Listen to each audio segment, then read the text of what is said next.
All right, we're back for part 3 of the Spicing Up Your Piano Play series. So far, we talked about rhythm in the first video and how different playing it at different times and what you're playing right and left hand, how many times you're hitting it versus not hitting it, really spices it up. Then we talked about adding more notes to your chords, fatten them up a lot by adding the 2s, the 7s, the 9s, or whatever the combination thereof, to really fatten up that chord progression. And we talked about using inversions as well to give you different tones. Now we're going to add individual notes. Individual notes in between hitting the full chord adds a ton of spice and flavor to your song. It can take a song that's very kind of generic and standard and really make it totally different.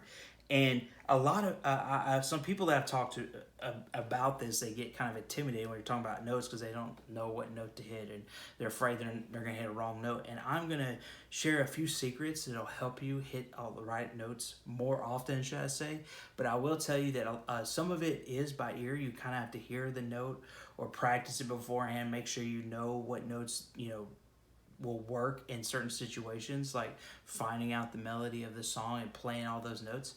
And I'll show you different examples of that, but a lot of it is basically using notes that you're already playing with the chord and doing different things with those. So let me get right into it. So we're playing How Great Is Our God as well as the first 2 videos to kind of show you the difference. So if you take a very vanilla C chord here, just basic, right? You can already spice that up by what we call arpeggioing the notes, or just hitting the notes one at a time instead of all together, right? And you can arpeggio them in different orders, right? Like that. Now when you invert that, like we talked about in the second video, right? Add in that bass. Alright?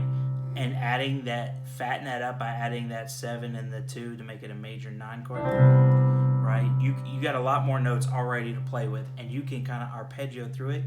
And a lot. One of my favorite thing to do to give it kind of a darker sound is to roll backwards. So roll from a note and roll it lower. A lot of times we tend to roll it up from left to right because that's kind of how we read, but roll it reverse. Right? Alright, so how...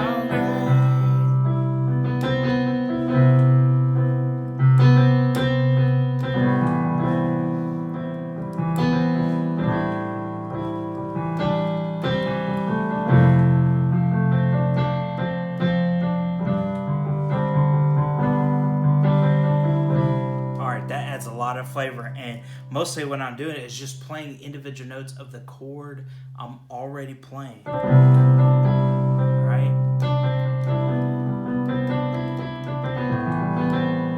A lot of different notes of the chord I'm already playing. Just going through them.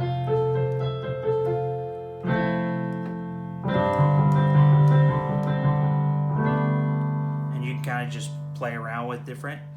Another individual note trick is to use the whatever key of the song you're in, to use that major scale. So we're in the key of C, all right? So the C major scale is all the white notes on the piano. Okay? All the white notes, that's your do, re, mi, fa, sol, la, ti. And you can use those to, depending on the chord, some notes are going to sound better than the others, but the white notes are going to be, for the most part, pretty safe to play different notes in between. I'm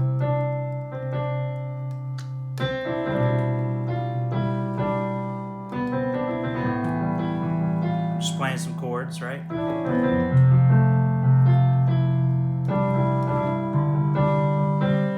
Now, one of the interesting things is that a lot of songs, especially a lot of the worship songs we play nowadays, the melody of the song is usually around the root note, the 2, the 3 of the scale. So 1, 2, 3, the first 3 notes, and it'll add the 4 quite often. And then every now and then you'll have the 7, 6, 5, the other 3 notes. And if you count, there's only 8 or 7 notes in that scale to choose from. So that limits a lot of the notes you can use right there. and gives you a more limited selection to pick from when you're adding several notes. So you can go with the melody of the song and to do some of the licks, the ad libs in between. One example of that is like Waymaker. So Waymaker, miracle worker, F, C, promise keeper, light in the darkness, G. And then what you can do is do the run. That is who you are. You can do that melody. That is who you. It sounds really good. It's just C, D, E, C, and then the A, which is the A minor chord that you're hitting at the end. So, Waymaker, miracle worker, promise keeper, light in the darkness. My God, that is who you are. That is who you are. I'm doing the octave, but you can just do it. You can just do it coming from that G. You can just do a single note. That is who you are. Adds a lot. And then you can arpeggio the chord up. A lot of melodies come from that. A lot of the licks, like another song is Alabaster Jar. The bridge is worthy, worthy, worthy, you are worthy. And the main lick of that is just it's this.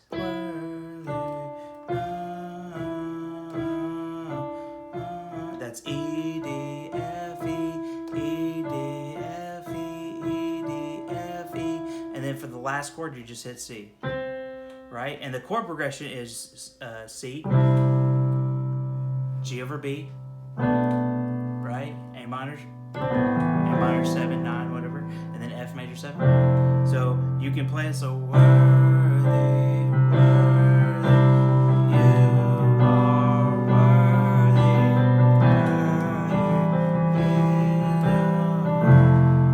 Really broken down, you're sustaining those chords. To fill that gap in, you can add the melody in. So worthy.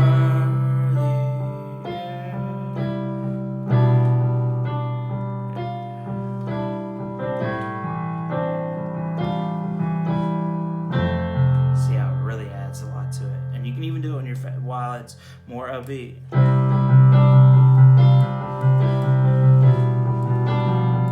Really built up, you still can do it as you're building it. So by using the melody, using the main riff of what the singers are actually singing, those notes, using the root scale that you're in, and the notes in the chord, you can already spice up your piano play by doing that. The more complicated factor of that you can add in there as well is taking the scale from the whole chord that you're doing. So, for instance, I'm playing C. How great is our God? So I'll go to the F. So in the key of F, you've got F, G, A, B flat, C, D, E. So that's where that E comes in. But D is still there. It's also the 2 and C, so it still works. So you can kind of add.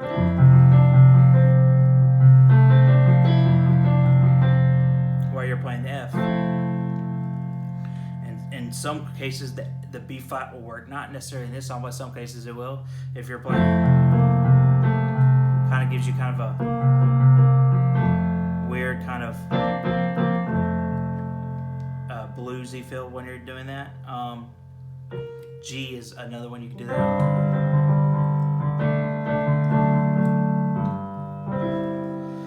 But you can take notes out of that scale. Most of the time, I try to just kind of keep it more simple and take it out of the root key, the root scale.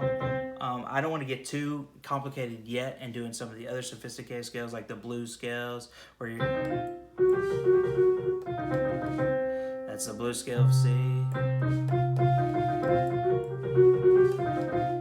Because that, depending on what style you're kind of playing, doesn't really fit a lot into this type of song, worship song, but it does in others.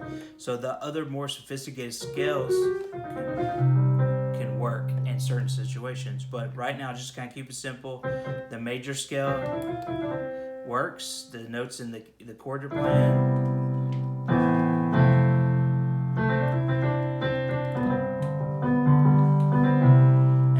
really spice up your play by using the notes of the chords you're already playing and the notes in the key that you're already playing, and you finding the melody with that and working around with the chords, and it really will make a big difference. So thank you for watching this video. I really hope it helps.